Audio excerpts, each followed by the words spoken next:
पहला तीमुथियुस अध्याय 1।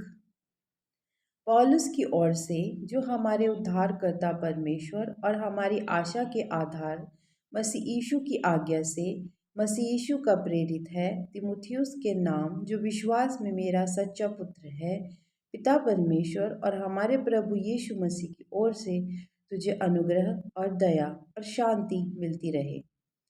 जैसे मैंने मकीदुनिया को जाते समय तुझे समझाया था कि इफिसुस में रहकर कुछ लोगों को आज्ञा दे कि अन्य प्रकार की शिक्षा न दे और उन कहानियों और अनंत वंशावलियों पर मन न लगाएं जिनसे विवाद होते हैं, अब परमेश्वर के उस प्रबंध के अनुसार नहीं जो विश्वास पर आधारित है।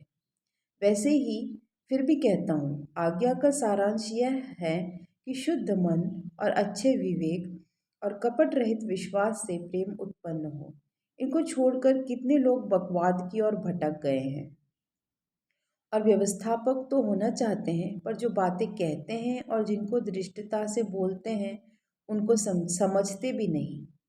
पर हम जानते हैं कि यदि कोई व्यवस्था को उचित रीति से काम में लाए तो वो भली है, यह जानकर कि व्यवस्था धर्मी जन के लिए नहीं परंतु अधर्मियों, निरंकुशों, भक्तिहीनों, पापियों, अपवित्र और अशुद्ध मनुष्यों, माँ बाप के घात करने वालों, हत्यारों, व्यभिचारियों, पुरुषगामियों, पुरुष के बेचने वालों, झूठ बोलने वालों और झूठी शपथ खाने वालों और इनके अतिरिक्त खरे उपदेश के सब विरोधियों के लिए ठहराई गई है। यही परम धन्य परमेश्वर की महिमा के उस सुसमाचार के अनुसार है जो मुझे सौंपा गया है। मैं अपने प्रभु यीशु मसीह का, जिसने मुझे सामर्थ्य दी है, धन्यवाद करता हूँ कि उसने मुझे विश्वास योग्य समझकर अपनी सेवा के लिए ठहराया।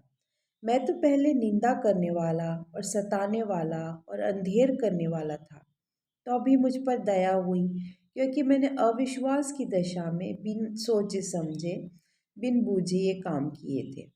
और हमारे प्रभु का अनुग्रह उस विश्वास और प्रेम के साथ जो मसीह यीशु में है बहुतायत से हुआ। यह बात सच है और हर प्रकार से मानने के योग्य है कि मसीह यीशु पापियों का उद्धार करने के लिए जगत में आया, जिनमें से मैं सबसे बड़ा हूँ। मुझ पर इसलिए दया हुई कि मुझ सबसे बड़े पापी में यीशु मसीह अपनी पूरी सहनशीलता दिखाए कि जो लोग उस पर अनंत जीवन के लिए विश्वास करेंगे उनके लिए मैं एक आदर्श बनूं। अब सनातन राजा अर्थात अविनाशी, अनदेखे, एकमात्र परमेश्वर का आदर और महिमा युगानुयुग होता रहे। आमीन।